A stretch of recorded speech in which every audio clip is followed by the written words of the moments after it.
এগিয়ে যাও বাবু। আমি পড়ছি বাবা। খেলতে যাই? হ্যাঁ বাবা।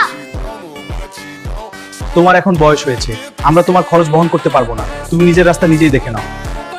যদি না তুই ইনকাম করতে পারিস তবে বাড়ি থেকে বেরিয়ে যা।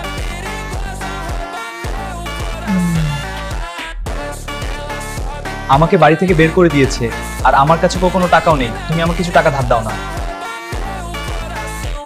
যেহেতু তোমার কাছে এখন কোনো টাকা নেই, তাই তোমার সাথে আমার কোনো সম্পর্ক নেই। আজ থেকে তুমি তোমার রাস্তা দেখো, আমি আমার রাস্তা দেখবো। আমাকে তো বাড়ি থেকেও বের করে দিল, গার্লফ্রেন্ডেও তো ছেড়ে চলে গেল, এবার আমি কি করব? হ্যাঁ, এবার আমি নিজেকে গড়ে তুলবো, দেখিয়ে দেবো সবাইকে আমার মূল্যটা। আমাকে আরো কাজ করতে হবে, নিজেকে গড়ে তুলতে হবে, অনেক কষ্ট করতে হবে, অনেক অনেক টাকা ইনকাম করতে হবে। এই নাও আজকের দিনের পুরো টাকা। এতদিনে আমি সফল হতে পেরেছি, নিজেকে গড়ে তুলতে পেরেছি, এবার আমার